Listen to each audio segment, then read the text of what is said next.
My brother catfished me for 6 months to prove that online dating is dangerous. I stood in Ruben's bedroom doorway and literally felt my stomach try to exit my body through my mouth. Like, full exorcist mode. The room was freezing. He kept it at 62 degrees for the PC performance, as if his setup was running NASA calculations and not Fortnite. But I was sweating through my oversized tee. Left screen, Fortnite lobby. His character was just standing there, AFK, looking lost. Right screen, not Discord. Not the architectural drafting software he was supposedly grinding for his community college certificate. Hinge, desktop version, not his profile though. I leaned in so close my nose almost touched the curved monitor, hand leaving a full sweaty palm print on his gaming chair. The profile loaded.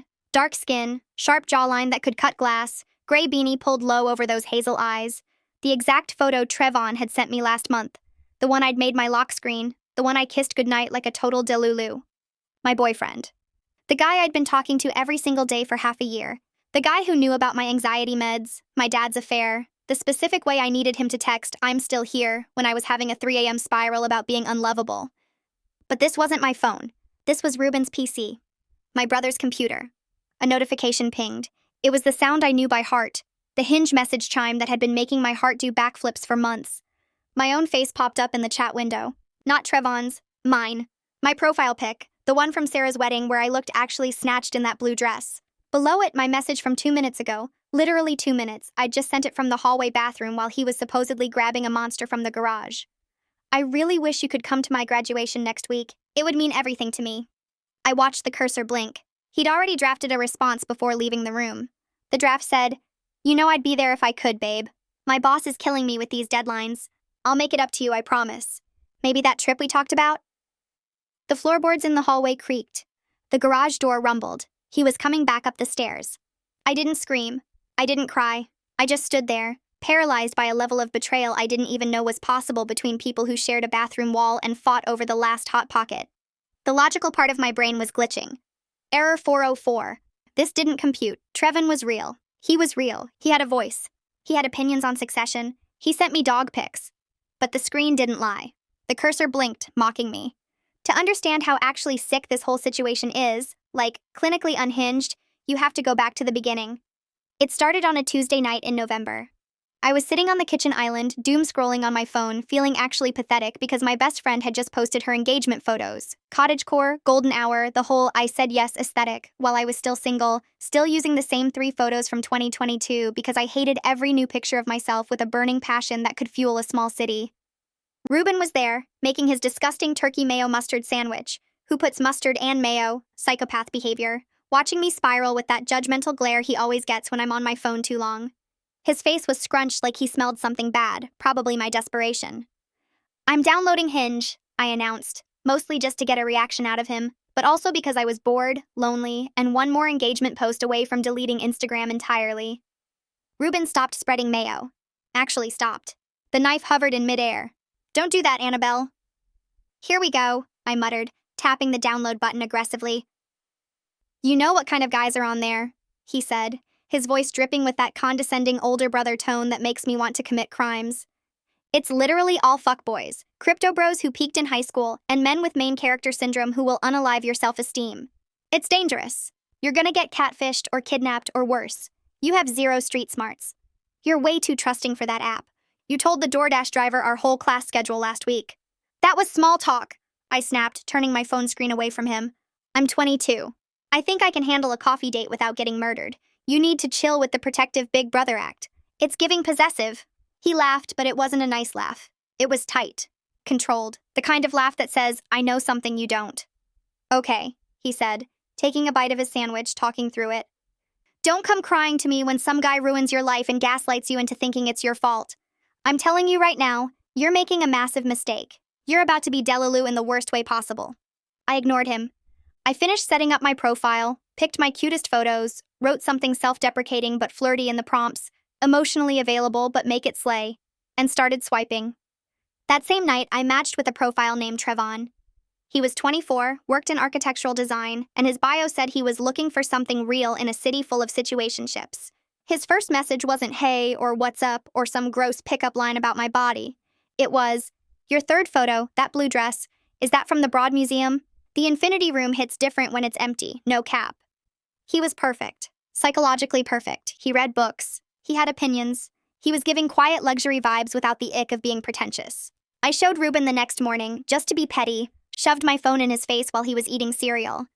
Look, I said, smug. He's normal. He has a job. He's verified. He's hot and could be a model but has a real career way. Eat your words. Ruben barely glanced at the screen. He didn't even stop chewing his frosted flakes. He looks AI generated, he muttered. He's verified, Ruben. The app checks. Anyone can get verified, he said, finally looking at me with that weird little smirk playing on his lips. My friend Marcus got verified using his cousin's passport and a wig. Verification means nothing. It's all smoke and mirrors. We'll see, Annabelle. We'll see. I should have known then. I should have seen the way his eyes lit up like he'd just unlocked a new achievement, the way he suddenly wasn't interested in the fight anymore, like he'd already placed a bet on a fixed race and was just waiting to collect. But I was too busy staring at the 3 little dots on my screen, heart hammering, waiting for Trevin to reply to my message about Donna Tart. Little did I know, the reply was coming from the room right next to mine. Through the wall, I heard his mechanical keyboard clicking every single night, but I thought he was gaming. Coding. Whatever. For the first 2 weeks, I was literally living in a dopamine feedback loop. You know that feeling when your phone buzzes and your stomach does a little gymnastics routine? That was my entire existence. Trevon wasn't just some dry texter sending one-word answers. He was sending paragraphs. He was sending novels. He was supposedly an architect, and he wrote like someone who actually read books instead of just listening to podcast summaries. He asked me about my major, but not in a boring, what do you study way. He asked me what I wanted to design if money wasn't an object. He asked me about my favorite childhood memory and why it stuck with me. He was giving emotional intimacy that felt like main character energy. It felt real. It felt like for the first time in my entire dating life, a guy was actually looking at me, not just swiping on me like I was another NPC in his roster.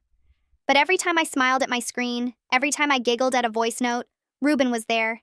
It was like he had a radar for my happiness and he needed to jam the signal immediately. I remember sitting on the plush rug in the living room, actually giggling because Trevin had just sent me a really specific, funny observation about how airports are liminal spaces, and he was stuck in one between seeing me. It was charming. It was smart. It was giving boyfriend material. Ruben walked in, wearing his headset around his neck like a collar, grabbing a bag of Takis.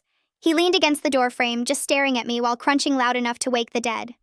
The red dust was on his fingers, his thumb, his mouth. You're smiling at your phone like a middle schooler who just got asked to the dance, he said, licking red dust off his thumb with zero self-awareness. It's genuinely embarrassing to watch. The parasocial relationship is parasocialing too hard. I locked my phone screen instantly, face burning. Leave me alone, Ruben. I'm talking to Trevon. We're vibing. He scoffed, eyes narrowing. The architect? Right. Has he asked you for money yet? Or is he playing the long game? Building trust before he asks for crypto investments? He has a job, I snapped, feeling my face heat up. I clutched my phone to my chest like a shield. A really good one. He's designing a sustainable library in the city right now. He sent me pictures of the blueprints. He's literally giving quiet luxury, old money vibes without the generational trauma. Ruben laughed, and it was that condescending older brother laugh that makes you want to scream into a pillow. You can Google generic blueprints, Annabelle. I could send you a picture of a rocket ship right now and say I work for NASA. Does that make it true? I could tell you I'm literally Zuckerberg. Would you believe that too? I stood up, still clutching my phone. He's not lying. We've been talking for 14 days straight. He remembers everything I tell him. He knows my coffee order, oat milk latte with 1 pump of vanilla. He knows I hate the texture of velvet. He knows my icks. Catfishes do not put in that much effort. They don't have the attention span. Ruben's eyes went dark for a second. He took a step closer, towering over me. When he spoke, his voice was different. Lower. That's exactly what a manipulator does. It's called love bombing. They overwhelm you with affection and details so you drop your guard. They mirror your personality so you think you found your soulmate. You're being groomed and you're too desperate to see it because you're addicted to the validation. I flinched. That word, desperate. It cut right through me because deep down, in the part of my brain that Ruben had been living in rent-free since we were kids, I was terrified he was right. I was terrified that I was too annoying, too much, too loud, and that the only reason a guy like Trevon was talking to me was because there was a catch. Because I was the catch. The joke. I'm not desperate, I whispered, my voice shaking. I'm just happy. Why can't you just be happy that I'm happy? Why do you have to ick my joy? I'm a realist, Ruben said, his voice deadly calm. He stepped back, shrugging. I'm the only one in this house who actually understands how the internet works. People lie, men lie, especially men who look like that. You really think a guy with a jawline like that, with that aesthetic, is on a dating app looking for a serious relationship with you? Be serious, Annabelle. Look at yourself, then look at his profile. The math doesn't add up. It's giving delusion. I ran upstairs and slammed my bedroom door so hard the frame rattled. I threw myself onto my bed and cried for an hour. I wanted to prove him wrong so bad I could taste it. I wanted to walk downstairs in a month with Trevon on my arm, both of us looking absolutely unbothered, and watch Ruben eat every single one of his words until he choked on them. I picked up my phone through my blurry tears. There was a new message from Trevon. Hey, I feel like you're upset right now. Is everything okay? You seem off. My heart stopped. How did he know? I hadn't texted him in 2 hours. I hadn't posted anything on my stories. No feeling sad Spotify links. Nothing. It was like he had a psychic connection to me, like he could feel my distress through the phone. I just have a toxic family, I typed back, wiping my eyes. My brother is a nightmare. He thinks everyone on the internet is a predator out to get me. 3 dots danced on the screen. I get that, Trevon replied. My older brother was the same way. Super controlling. Always thought he knew what was best for me. It comes from a place of love, even if it feels suffocating.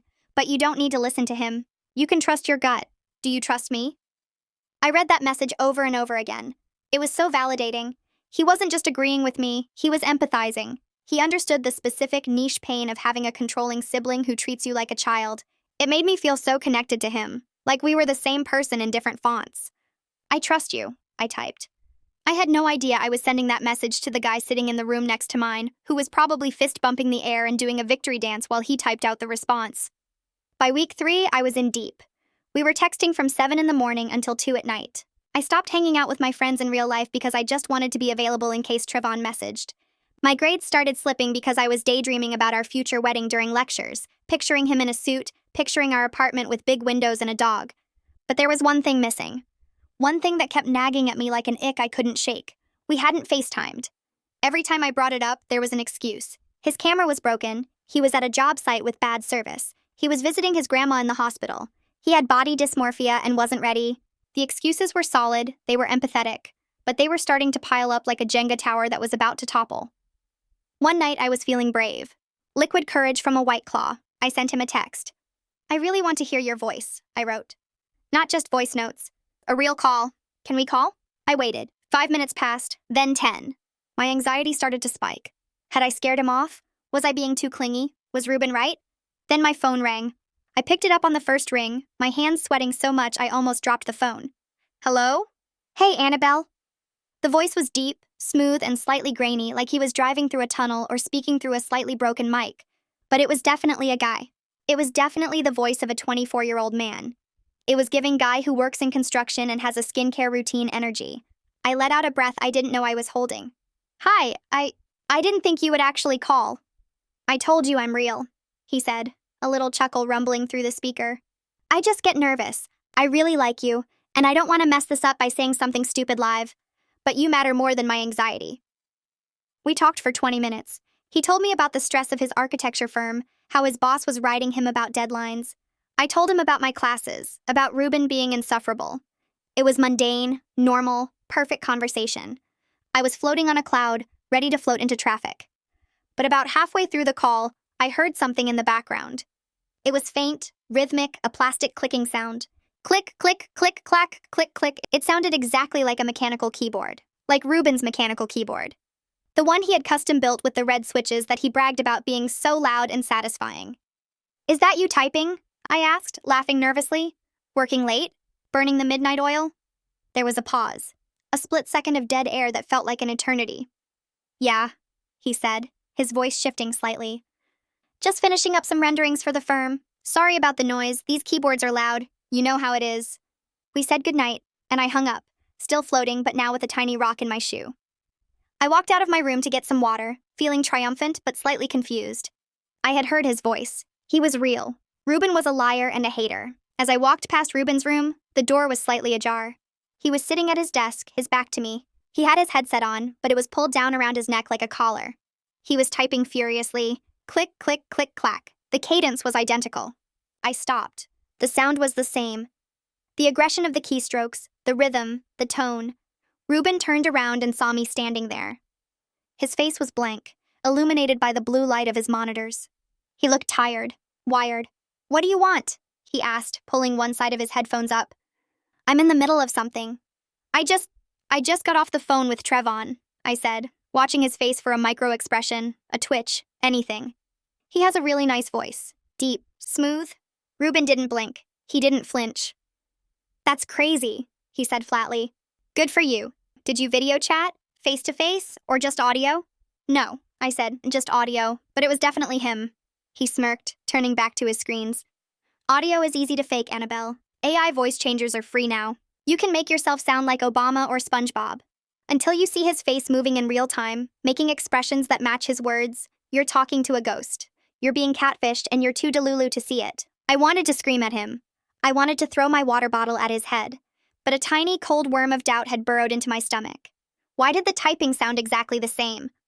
I went back to my room and lay in the dark, staring at the ceiling. I pulled up Trevon's profile again. I looked at his photos, the way he smiled, the kindness in his eyes. I'm not crazy, I whispered to the empty room. He is real. He has to be. My phone buzzed. A text from Trevon. Good night, beautiful. Ignore your brother. He's just jealous that he doesn't have what we have. He's projecting his own loneliness onto you. Sleep tight. I smiled, the doubt vanishing like smoke. He was right. It was us against the world. I fell asleep clutching my phone, dreaming of a guy who didn't exist, while my brother sat 10 feet away, orchestrating my own personal horror movie with the dedication of a Scorsese film. I told Trevon about the night my dad left. It was something I had never even told my best friends, not the full version. I told him how I sat on the stairs at 11 years old and listened to the sound of his suitcases rolling across the hardwood floor, how he didn't even come to say goodbye to me because he was too much of a coward to face his own daughter. I typed it all out with shaking fingers, tears blurring my vision, feeling like I was handing him a loaded gun that he could use to hurt me, to ghost me, to prove that I was too broken to love. 3 dots danced on the screen for what felt like an eternity. My heart was in my throat. I was terrified he would think I was too much drama, too damaged, too heavy. Then his reply came through. Annabelle, he wrote, you didn't deserve that. You were just a kid. He didn't leave because of you. He left because he was broken. I'm not going anywhere. I promise you're safe with me. I stared at the screen, letting out a breath I didn't know I was holding. It was perfect. It was exactly what I needed to hear. In that moment, the screen disappeared. He wasn't just pixels and text bubbles anymore. He was the only person in the world who understood me. I felt this rush of warmth, this absolute certainty that this was real. It had to be real. No one could fake that kind of empathy. No one. That night, I made a decision. I needed to see him. I couldn't keep living in this text-based limbo. I needed to see his eyes when he told me everything was going to be okay. I needed to know he was corporeal. I sent him a text. I need to see you, Trevon. Tonight. FaceTime. Please, no excuses. If you care about me, you'll show me your face. He replied almost instantly. Okay, tonight at 8. I'm nervous, but I want to see you too. No more hiding. I literally screamed into my pillow.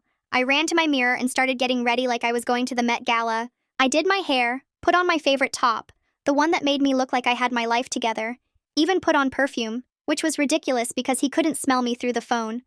But I wanted to feel perfect. I wanted to be undeniable. I walked out of the bathroom in a cloud of vanilla perfume, my hair curled, heart doing gymnastics. Ruben was in the kitchen, leaning against the counter, eating an apple with a knife. Who does that? Serial killers. He looked me up and down, his eyes landing on my curled hair, my outfit. Hot date? He asked, slicing a piece of apple. Or are you just dressing up for your imaginary friend? Performing for a ghost? We're FaceTiming at 8, I said, unable to keep the smugness out of my voice. So you can shut up about him being a catfish. You're going to look so stupid, Ruben. You're going to have to apologize. Ruben didn't even look up. He just kept slicing the apple, the knife making that horrible scratching sound against the cutting board. Is that right? 8 o'clock, sharp, like he promised last time? And the time before that? Yes, I said. He's nervous, but he's doing it for me. He cares. Ruben let out a short, sharp laugh. It wasn't a happy laugh. It was the sound of someone who knew the end of the movie before it started, who had already read the spoiler. Don't hold your breath, Annie, he said. Batteries die, Wi-Fi goes out, grandmas fall downstairs. The universe has a funny way of intervening right before the truth comes out. It's giving inevitable disappointment. You're jealous, I spat back. You're actually jealous that I'm happy and you're alone with your Discord friends and your sad little keyboard. I'm not jealous, he said, pointing the knife at me. I'm preparing you for the crash. I'm the only one who actually cares enough to tell you the truth. But go ahead. Get your hopes up. See what happens. I'll be here when it all falls apart. I always am. I stormed back to my room and slammed the door. I sat on my bed staring at the clock on my phone. 7:55, 7:58, 7:59. My hands were sweating so much I could barely hold the phone. I unlocked it and opened our chat, watching the active now green dot. He was there. He was ready. 8 o'clock. Nothing. No call. No message. 8:01. Nothing. 8:05. My stomach started to twist. A cold, heavy stone formed in my gut. I typed a message. Hey, I'm ready whenever you are. Camera's on. Delivered. Not read. I waited. The silence in my room was deafening. I could hear the blood rushing in my ears. Why wasn't he answering? He said 8. He promised. He cared. 8:15. Finally, the 3 dots appeared. I sat up straight, clutching the phone, relief flooding through me like a drug. Annabelle, oh my God, the message read. I am so sorry. I can't talk right now. I can't explain. My heart dropped. What? Why? What happened? Are you okay? It's my mom, he wrote. She just collapsed in the kitchen. I think it's a stroke. The ambulance is here. I have to go. I'm shaking right now. I can't do this. I'm so sorry. I'll call you when we get to the hospital. All the anger drained out of me instantly, replaced by a wave of guilt so strong it made me nauseous. Here I was, worried about a video call, and his mom was dying. I was a monster. I was selfish. I was everything Ruben said I was. Oh my God, Trevon, I typed back, my fingers trembling so bad I had to backspace 3 times. Go. Don't worry about me. Just go. Please let me know she's okay. I'm praying for you. I put the phone down and buried my face in my hands. I felt terrible. I felt selfish. But underneath the guilt, there was a tiny, nagging voice. A voice that sounded suspiciously like Ruben. What are the odds? I walked out of my room looking like a ghost. Ruben was still in the kitchen, washing his knife, drying his hands on a towel. He turned to look at me. He didn't even have to ask. He knew. Let me guess, he said, his voice dripping with faux sympathy. Family emergency? Sudden tragedy? Act of God? I froze. I stared at him, my eyes wide. How did you? His mom, I whispered. She had a stroke. She's in the ambulance. Ruben threw his head back and laughed. He actually laughed. It was a cruel barking sound that echoed off the tile walls and bounced around in my skull. A stroke, he shouted. Classic, that is a classic. I would have bet money on car accident, but mom having a stroke is top-tier emotional manipulation. Bravo, Trevon, Oscar-worthy performance. Stop it, I screamed, tears stinging my eyes. His mom is in the ambulance. You are sick. How can you be so heartless? Ruben stopped laughing. He walked over to me, his face hard, serious. I'm not heartless, Annabelle. I'm right. Think about it. Use your brain for 1 second. 5 minutes before the call that would prove he is real. That would expose him. A tragedy happens. That isn't bad luck. That is a script. He is buying time because he can't get on camera. Because he isn't who he says he is. Because he's a lie. You don't know that, I yelled, backing away from him.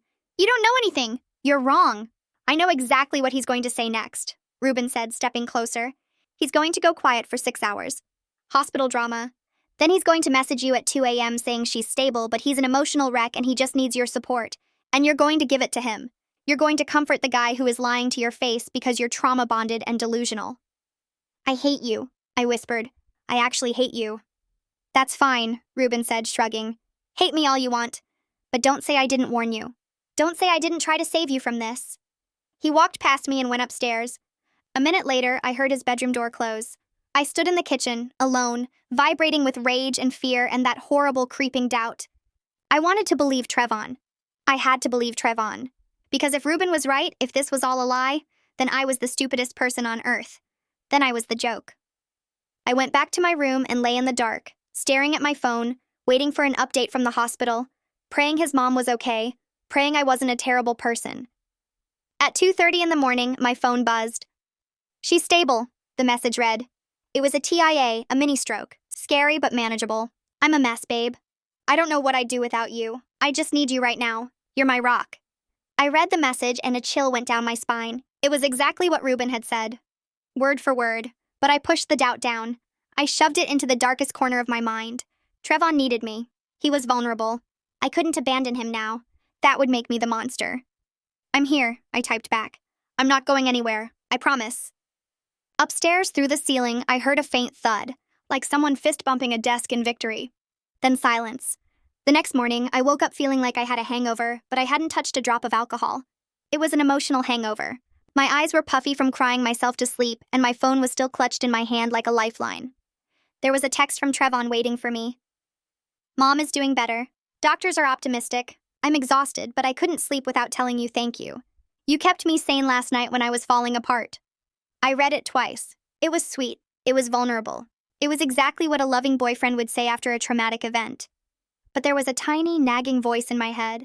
A voice that sounded exactly like Ruben. 5 minutes before the call? A stroke? Classic. I went downstairs to get coffee. Ruben was already there, sitting at the island, eating a bowl of frosted flakes. He looked up when I walked in, his face a mask of casual indifference. "How's the patient?" he asked, not even looking up from his phone. "Did she make it? Or are we planning a funeral for a woman who doesn't exist?" I slammed the milk down on the counter. "She had a mini stroke, Ruben. A TIA. It's serious. And yes, she's stable." God, you are so cynical, it's actually disgusting. Ruben chewed slowly, staring at me. "A TIA," he repeated. "Interesting, very specific. Did he send you a picture from the hospital? A selfie with the IV drip in the background? Anything to prove he was actually there and not just, say, sitting in his bedroom fabricating a tragedy?" "No," I shouted. "Who takes selfies when their mom is having a stroke? That would be psychotic. Only a sociopath would do that." "Or," Ruben said, pointing his spoon at me, "it would be proof. But you don't need proof, do you? You just need to feel special. You just need to be the savior. You're trauma bonded to a ghost, Annabelle. And it's pathetic." I grabbed my coffee and stormed out of the kitchen. I couldn't deal with him. He was poisoning everything with his negativity. But the seed was planted. Later that afternoon, I was scrolling through Trevin's Instagram. It was a private account, only 200 followers. Mostly architecture shots, gym selfies, and pictures of his dog, a golden retriever named Buster who was actually adorable. I scrolled back to a photo from 3 weeks ago. It was a picture of a latte art heart at a coffee shop. The caption was, "Fuel for the grind, early morning client meeting." I zoomed in. The table was wood, slightly distressed, hipster aesthetic. There was a tiny distinctive scratch on the surface, shaped like a lightning bolt. My stomach dropped through the floor. I knew that table. I ran to my own camera roll. 2 months ago, I had taken a picture of my matcha latte at The Grind, a local coffee shop 5 minutes from my house. I zoomed in on the table in my photo. There it was. The exact same scratch. The exact same lightning bolt shape. The exact same wood grain. My hands started to shake. Trevon lived in the city, an hour away. He had never mentioned coming to my town. Why was he at my local coffee shop 3 weeks ago? Why didn't he tell me? Why didn't he text me? Unless... I ran into Ruben's room without knocking. He was at his desk, headset on, gaming. I tapped him on the shoulder, hard. "What?" he snapped, pulling his headset down. "I'm in a ranked match, Annabelle. This is important." "Look at this," I said, shoving my phone in his face. "Look at the scratch on the table. That's The Grind. That's my coffee shop. Trevon was here. He was here 3 weeks ago, and he didn't tell me. He didn't text me. He says he misses me constantly, but he comes here and doesn't even say hi?" Ruben looked at the photo, then at me. He didn't look surprised. He didn't look worried. He looked bored, annoyed. "So?" he said. "He probably has clients here. Or maybe he was stalking you. Isn't that what you want? A guy who's obsessed with you? A guy who shows up unannounced? That's giving romantic comedy energy, right?" "Stop it!" I yelled. "This is weird, Ruben. Why wouldn't he tell me he was 5 minutes away from my house? He says he misses me constantly, but he comes here and doesn't even text? That's not romantic. That's suspicious." Ruben sighed, turning his chair fully toward me. "Annabelle, listen to yourself. You sound paranoid. You sound like me. You sound crazy." I blinked. "What?" "You're self-sabotaging," he said, his voice strangely calm, almost gentle. "You finally find a guy who checks all your boxes, who treats you well, who has a legitimate reason for missing one FaceTime call, and now you're dissecting his Instagram photos like a conspiracy theorist? You're looking for reasons to push him away because you're scared, because deep down you think you don't deserve him." I stared at him. This was unexpected. Ruben was defending him? Ruben was being nice? "But the table?" I whispered. "It's the same table." "It's a wood table, Annabelle," Ruben said, rolling his eyes. "They mass-produce furniture. The Grind probably bought their tables from IKEA or Wayfair. There are probably 10,000 tables with that exact same finish in this state. You're reaching. You're grasping at straws because you want to prove me right, because you believe me deep down that this is too good to be true." I am?" "Yes," Ruben said firmly. "You are. Look, I know I give you a hard time about online dating. I worry about you. I want you to be safe. But maybe I was wrong about this guy. Maybe he is real. And if you go accusing him of lying about his location based on a scratch on a table, you're going to look like a psycho girlfriend before you're even his girlfriend. Do you want to scare him off? Do you want to be the red flag?" "No," I said quietly. "Then chill," Ruben said, turning back to his game. Stop overthinking. If he wanted to hide something, he wouldn't post it on Instagram for you to find. He's probably just busy. Give the guy a break. His mom just had a stroke, remember? Have some empathy. I stood there, feeling foolish. Ruben was right. I was being crazy. Of course it was just a table. Of course Trevon wasn't stalking me. I was letting my anxiety ruin a good thing. I was letting Ruben's voice get in my head. Thanks, Ruben, I murmured. I guess you're right. I'm being paranoid. I'm always right, he muttered, putting his headset back on. Close the door on your way out, and maybe apologize to Trevon for being a detective. I left his room feeling a wave of relief. My brother, the biggest skeptic in the world, was telling me to trust Trevon. That had to mean something. If Ruben thought I was being paranoid, then I definitely was. I was safe. Trevon was real. But I missed one thing. As I closed Ruben's door, I didn't see his screen. I didn't see the minimized window he pulled up as soon as I left. It was Google Maps. Street View. He was looking at the exterior of the grind, and on his second monitor, he had Photoshop open. The file name was Latte Art V3 Final JPG. He hadn't just defended Trevon. He had created the evidence I found. He had taken a photo of his own coffee at the grind, added the scratch in Photoshop, posted it to Trevon's Instagram, planted the seed of doubt, and then gaslit me into thinking I was crazy for noticing it. He was playing both sides of the chessboard, moving me like a pawn exactly where he wanted me to go. The trap was set, and I was walking right into it, smiling, feeling grateful for his advice. It had been 6 months. 6 months of good morning texts, 6 months of late-night voice notes, 6 months of falling in love with a pixelated image of a man I had never touched, never smelled, never held. I was done waiting. I was done with the excuses. I needed to see him, or I was going to lose my mind completely.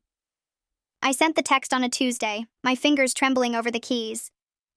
I need to see you. For real this time. Friday night, the Italian place on 4th, Giovanni's. If you don't show up, we're done. No excuses, no emergencies. This is your last chance. I held my breath. The 3 dots appeared almost instantly.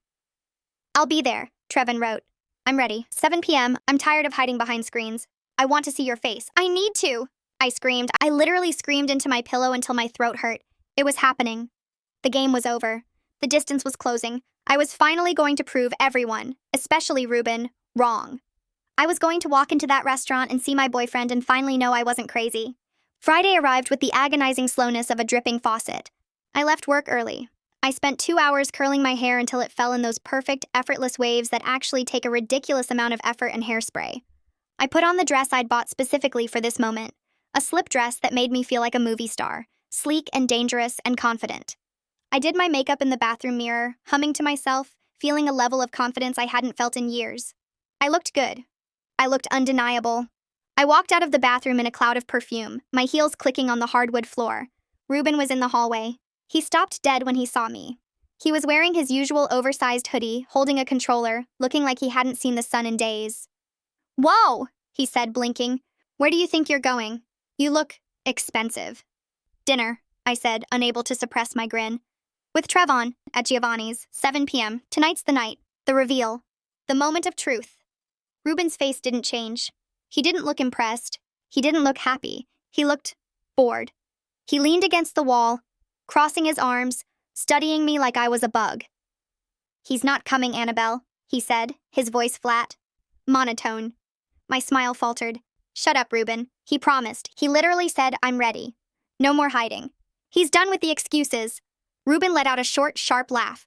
They always say they're ready. That's part of the game. That's how they keep you hooked. He's going to flake, or he's going to have another emergency.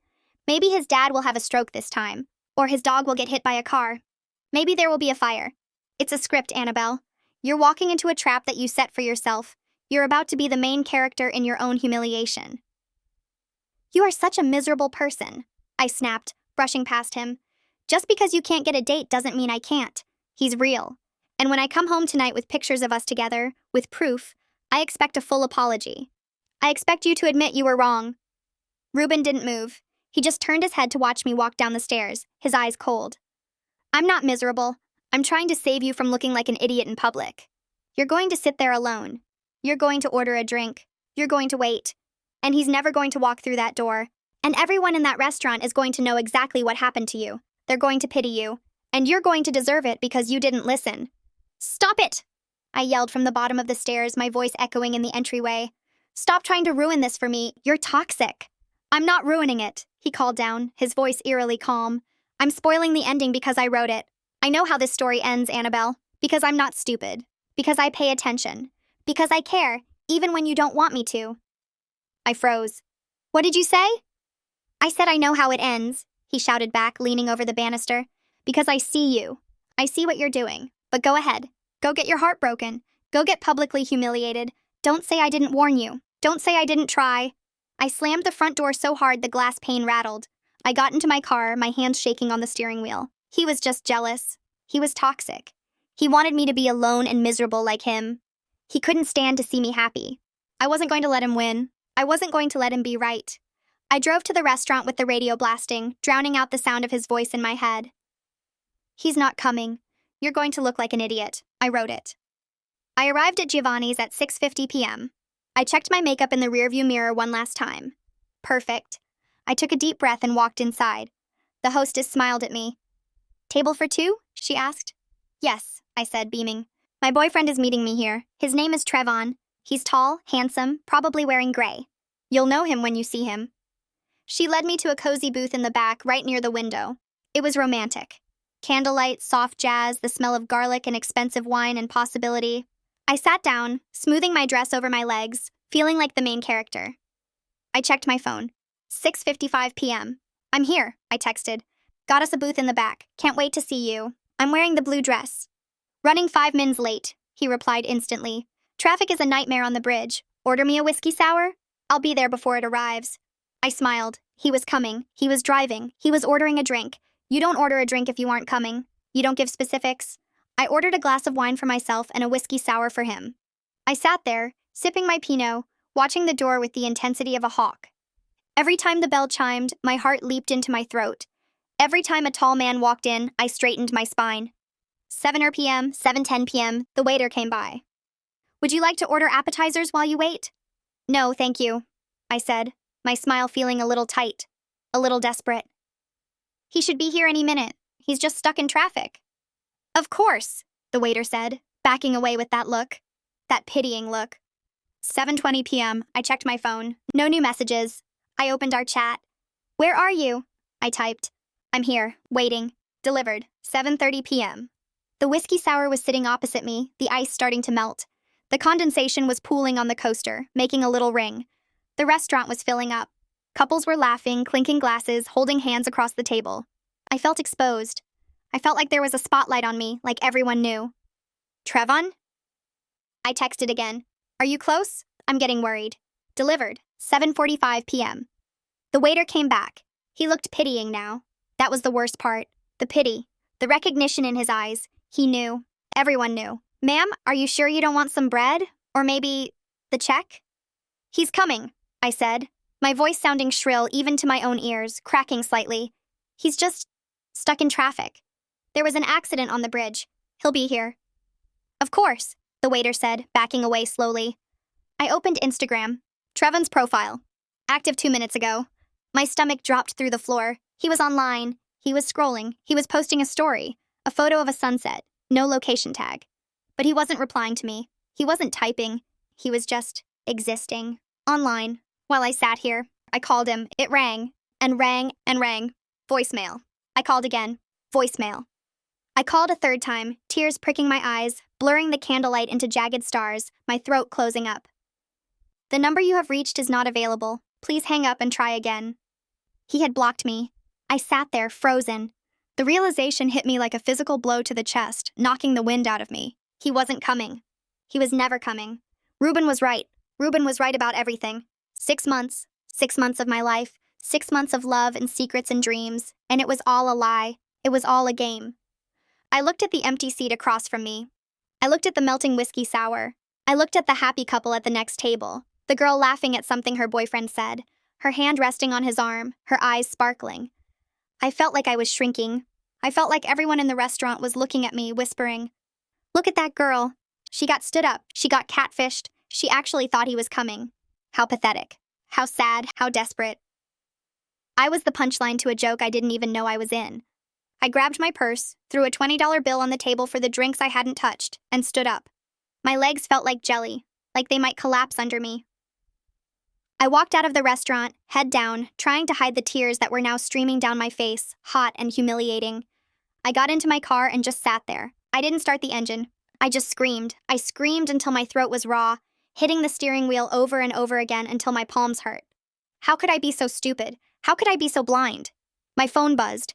I picked it up, hoping, praying it was an explanation. A car accident. A dead battery. A coma. Anything. It was a text from Ruben. Did he show up? Or are you drinking alone? I stared at the screen. He knew. He knew before I even left the house. He knew the ending because he wrote it.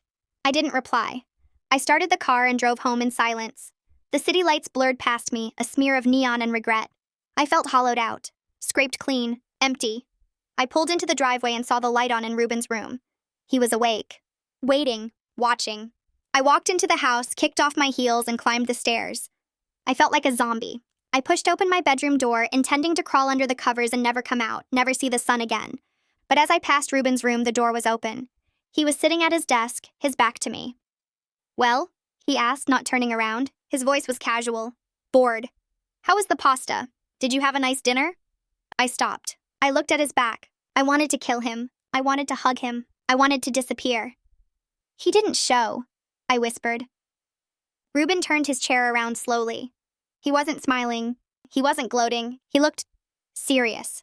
Almost sad. I know, he said softly.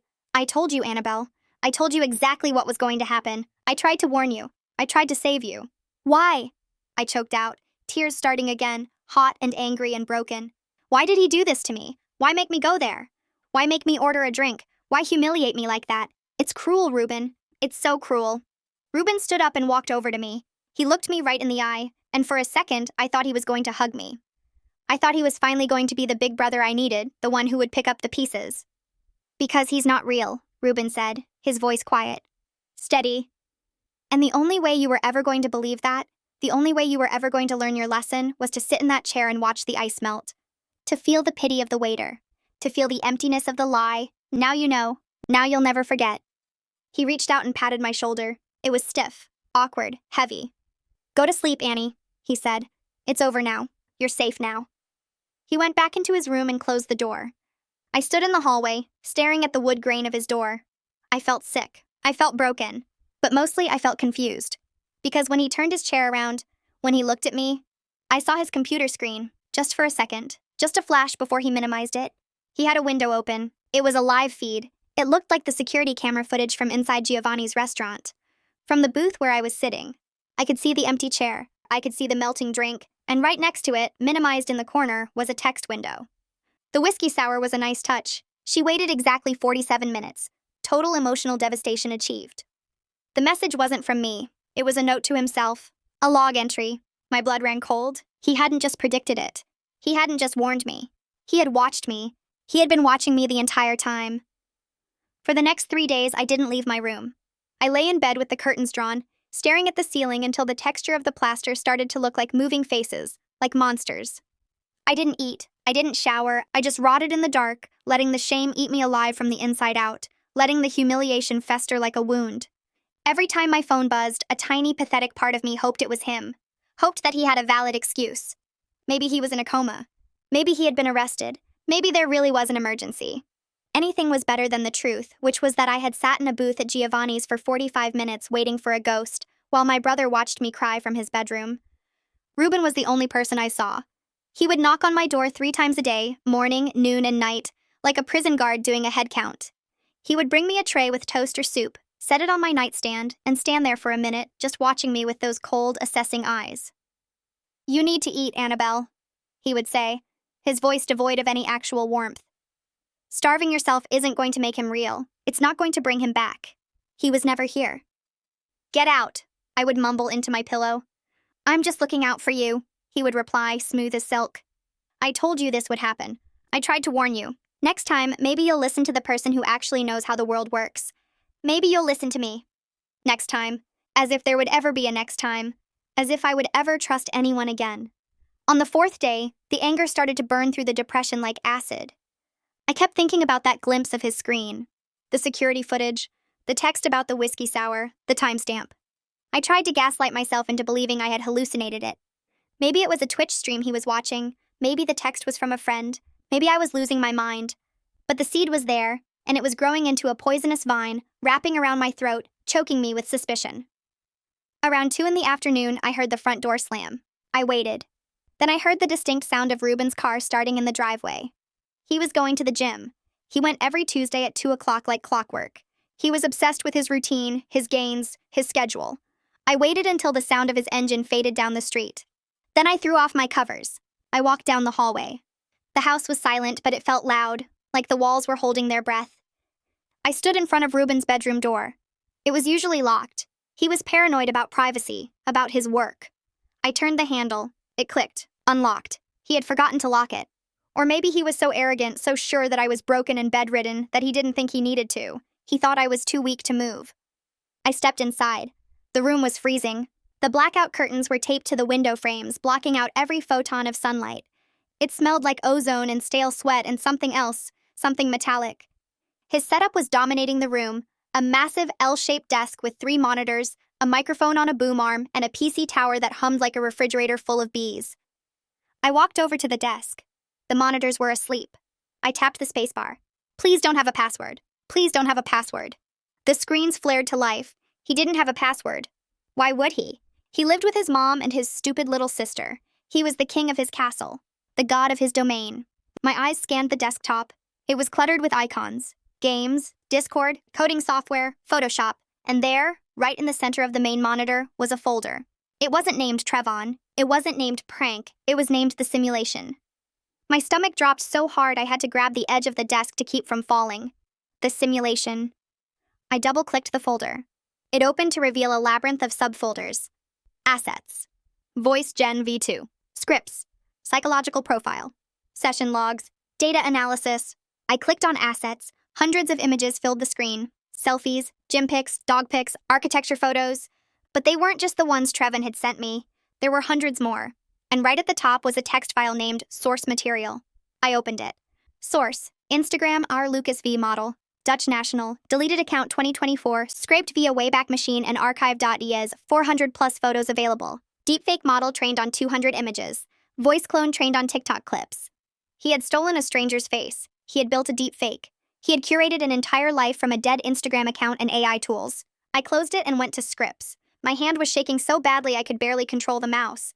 I opened a Google Doc titled Phase 3 Intimacy Protocol. It was a script, a literal movie script, stage directions and everything.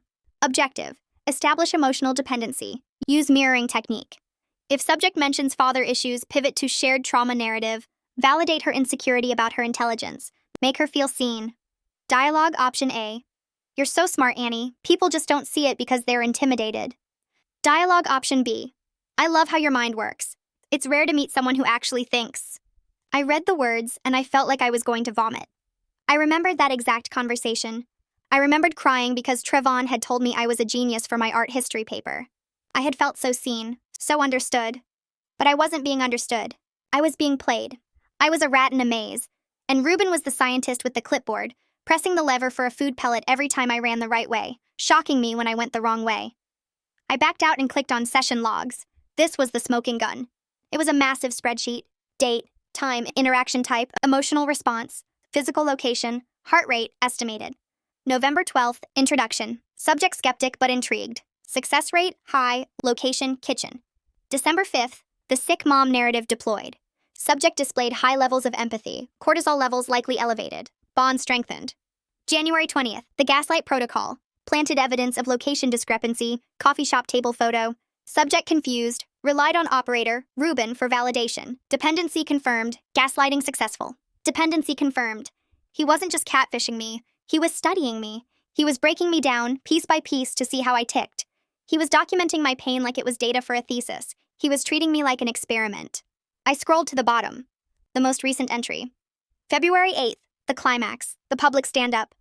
Objective, total emotional devastation, public humiliation. Reinforce the men are dangerous narrative. Isolate subject from romantic prospects permanently. Outcome, subject waited 47 minutes. Subject displayed acute distress, crying, visible shaking. Subject returned home to operator for comfort. Attachment to operator increased. Experiment successful. Notes. The whiskey sour text was a risk, but yielded high anxiety response. Subject is now primed for Phase 7, the Savior Complex. She will rely on me exclusively for emotional support. She will never trust another man. She will be mine. I stared at the screen, tears streaming down my face. But they weren't sad tears anymore. They were hot, angry tears. I wasn't heartbroken. I was horrified. I was living with a monster, a sociopath who viewed his own sister as a lab rat, as a specimen, as property. Phase 7, I whispered to the empty room. The Savior Complex. He was going to swoop in. He was going to be the only man I could trust. He was going to isolate me from everyone else until he was the only voice in my head, until I was so dependent on him that I could never leave, that I would never want to. I heard the garage door rumble open downstairs. He was back.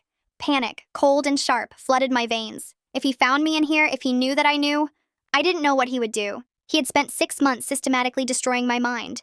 What would he do to my body if I ruined his experiment? If I threatened his control? I scrambled to close the windows. Click, click, click. I heard his car door slam. I heard his keys jingling in the lock. I minimized the folder. I clicked the start menu. Sleep. The monitors went black. I spun around and bolted for the door. I stepped into the hallway and pulled the door shut just as the front door downstairs opened. Annie? His voice floated up the stairs. Sweet, poisonous. I picked up some soup from that place you like, the Po place. And some boba. I thought you might be hungry. I stood in the hallway, my back pressed against the wall, my heart hammering against my ribs like a trapped bird trying to escape. I wiped my face with my sleeve, trying to scrub away the evidence of my terror, my rage. I'm up here, I called down, voice cracking. I'm just going to the bathroom. Okay, he called back, his footsteps heavy on the stairs. I'll bring it up. We can watch a movie or something. Get your mind off him, just us siblings. Quality time. I watched the top of his head appear on the landing. He looked up at me and smiled. It was the same smile he had worn when he told me to download Hinge. The same smile he had worn when he told me Trevon wasn't coming. It wasn't a smile.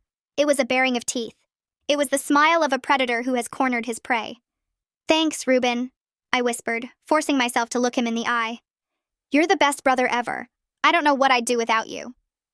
He stopped at the top of the stairs, the takeout bag in his hand. He looked at me, searching my face for a second, looking for cracks. I know, he said softly. I'm just trying to protect you. That's all I ever wanted. I walked into the bathroom and locked the door. I turned on the faucet to drown out the sound of my sobbing. I looked at myself in the mirror. My eyes were red. My skin was pale. I looked like a victim. I looked like exactly what he wanted me to be. But as I stared at my reflection, something shifted. The sadness evaporated, leaving behind something cold and hard and sharp. Something dangerous. He wanted a subject? He wanted a rat in a maze? Fine. But he forgot one thing about rats. If you corner them, they bite. And sometimes the bite is fatal. I sat on the edge of my bed, staring at the bowl of faux Reuben had placed on my nightstand. The steam curled up in the air, smelling like star anise and betrayal. He was sitting in the armchair in the corner of my room, watching me. He had dragged it in from the hallway, claiming he wanted to keep me company, but I knew what this was. It was observation. Phase 7. The Savior Complex. The final stage. Eat, he said gently, leaning forward with his elbows on his knees. You need your strength, Annie. You look like a ghost, like you're fading away. I picked up the chopsticks. My hand was trembling, but not from sadness anymore.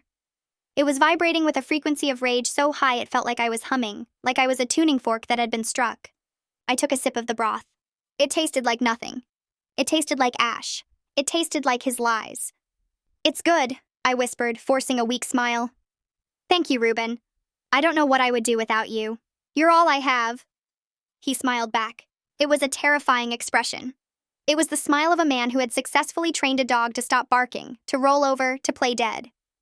That's what family is for, he said, his voice dropping to that soothing, hypnotic register he used when he wanted something, when he was manipulating me. I told you, Annabelle. Guys like that, they don't care about you. They just want to use you and throw you away. I'm the only one who actually knows you. I'm the only one who sees how smart you are, how special you are. My blood froze. I'm the only one who sees how smart you are. It was a direct quote, word for word. It was dialogue option A from the script I had just read on his computer. I slowly lowered the chopsticks back into the bowl. The clinking sound was deafening in the silent room. I looked up at him. I really looked at him. I saw the dark circles under his eyes from staying up all night typing love letters to his own sister. I saw the calluses on his thumbs from his controller. I saw the hunger in his eyes. I saw the monster wearing my brother's skin. That's funny, I said, my voice dead calm. Deadly calm. Trevon said the exact same thing to me 3 weeks ago. Verbatim. Reuben did not flinch. He did not blink. He just tilted his head slightly, like a bird watching a worm that had finally stopped wiggling. Did he? Reuben asked lightly. Well, even a broken clock is right twice a day. He was probably just mirroring you. That's what psychopaths do. They tell you what you want to hear. They use your insecurities against you. Mirroring, I repeated. Like copying my personality? Or like reading from a script? A Google Doc, maybe? Titled Phase 3 Intimacy? The air in the room changed instantly. The temperature seemed to drop 10 degrees. Reuben stopped rocking in the chair. He went perfectly still. His eyes, which had been warm and fake sympathetic a second ago, went flat. Dead, shark-like, predatory. What are you talking about, Annie? He asked softly, dangerously. I stood up. My legs felt strong now. The adrenaline was hitting my system like jet fuel, like liquid courage. I went into your room, Reuben, I said. I saw the folder, the simulation. I saw the photos. I saw the logs. I saw the spreadsheet where you documented my pain like I was a lab rat. I saw the script where you planned out my heartbreak like it was a tier list ranking. I know everything. I waited for him to panic. I waited for him to deny it, to scream, to cry, to beg for forgiveness. He did none of those things. He just stared at me for 5 long seconds. And then, slowly, a grin spread across his face. It wasn't a nervous grin. It wasn't a guilty grin. It was a proud one. It was the grin of an artist looking at his finished masterpiece. He let out a short, sharp laugh. You hacked my PC? He asked, sounding almost impressed, genuinely delighted. I honestly did not think you had it in you. Maybe you are smarter than I gave you credit for. Maybe the experiment worked better than I thought. I felt like I had been slapped. That's your reaction? I whispered. I found out you have been psychologically torturing me for 6 months, pretending to be my boyfriend, making me fall in love with a phantom, gaslighting me, isolating me. And you're impressed? You're proud? He stood up, towering over me. He did not look ashamed. He looked righteous. He looked like he was the hero of this story. It wasn't torture, Annabelle, he said, stepping closer. It was education. It was protection. Look at you. Look at how naive you were. You were ready to throw your life away for a pretty face and a few nice text messages. You were going to get hurt by someone who actually meant it. I just controlled the damage. I prepared you for the real world. You were the damage, I screamed, the tears finally spilling over, hot and angry. You broke my heart. You made me feel crazy. You made me doubt my own reality. You watched me cry at that restaurant and you took notes. Why? Why would you do that to me? Because I had to, he shouted back, his composure finally cracking, revealing the rot underneath. Because you wouldn't listen. I told you online dating was dangerous. I told you men were liars. I told you that you were too trusting. But you just rolled your eyes and called me jealous. So I showed you. I proved it to you in a way you would never, ever forget. I gave you the perfect man so you would know that perfect men don't exist. I broke you so I could rebuild you better, stronger, safer. You enjoyed it, I said, backing away from him until I hit the wall. I saw the logs, Reuben. Experiment successful. Total emotional devastation achieved. You weren't teaching me a lesson. You were playing a game. You liked having power over me. You liked knowing I was crying over you while you sat in the next room laughing. He stopped. He took a deep breath, smoothing down his hoodie. When he looked at me again, his eyes were terrifyingly soft, terrifyingly tender. I never laughed, Annie, he said quietly. I hated every second of it. It was exhausting. But I did it because I love you. I created Trevon because I knew exactly what you needed. I gave you 6 months of perfection. I gave you the perfect boyfriend. I gave you everything you ever wanted. And yeah, I took him away. But wasn't it better to be loved by a ghost than to be ignored by reality? Isn't it better to be with me, who actually cares, than to chase after shadows? I stared at him. The twisted, sick logic of it made my stomach churn. He actually believed he was the hero. He thought he had done me a favor by manufacturing a romance and then brutally murdering it in public. He thought he was saving me from himself. You're sick, I whispered. You need help. This isn't love. This is possession. This is control. I am the only one who helps you, he snapped. Who is going to protect you now? Trevon? He's gone. Deleted. Mom and Dad? They are never here. They don't care. It is just us, Annabelle. It has always been just us. And now you know the truth. No one is ever going to love you as much as I do. No one is going to put in that much effort for you. I built a human being from scratch just to make you happy. I wrote you love letters until my fingers bled. Who else would do that? Who else would go that far for you? The horror of it hit me then. It wasn't just about control, it was about possession. He didn't want me to date anyone because he wanted to be the only man in my world. He wanted to be the architect of my happiness and my misery. He wanted to be my god. I looked at the door. I looked at my purse hanging on the hook. "I'm leaving," I said. Ruben laughed. "Leaving? Where are you going to go? You have nowhere. You are depressed. You are heartbroken. You are traumatized. You need me. You can't survive without me. You're too weak." "I don't need you," I said, grabbing my purse. "I would rather be alone for the rest of my life than spend one more second in this house with you. I would rather be with the ghost than the necromancer who raised him." I moved toward the door. He stepped in front of me, blocking the exit. His face was hard, dangerous. "Get out of my way, Ruben," I warned.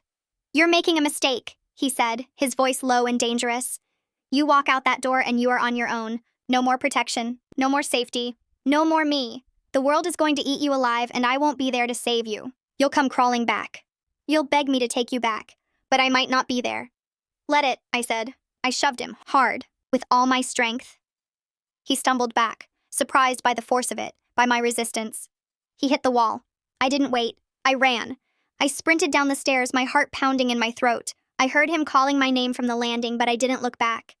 I threw open the front door and burst out into the cool night air.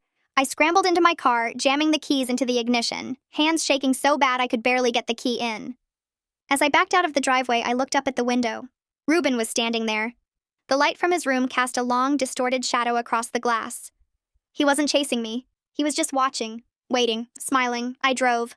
I didn't know where I was going. I just drove until the city lights faded into the darkness of the highway, until I couldn't see his shadow anymore. I pulled over at a rest stop an hour later. My hands were shaking so bad I couldn't unbuckle my seatbelt. I sat there in the silence, listening to the ticking of the engine, the sound of my own ragged breathing. I pulled out my phone. I opened the gallery. I scrolled down to the folder named Trevon. Hundreds of screenshots, texts, voice notes, memories of a love that never existed, evidence of a crime against my soul. I hovered my finger over the delete button, but I couldn't do it. And that was the sickest part. That was the real tragedy. That was Phase 7 working exactly as designed. I sat there in the dark, crying over a man who was actually my brother, realizing that the happiest 6 months of my life were a lie, a fabrication, a simulation, but they were still the only happiness I had. Ruben had won. He had broken me so completely that even in escaping him, I was still carrying the ghost he created. I was still in love with the lie. I locked the phone and threw it into the passenger seat. I put the car in drive and pulled back onto the highway, driving into a darkness that felt a lot like freedom, but tasted a lot like grief, and smelled a lot like him.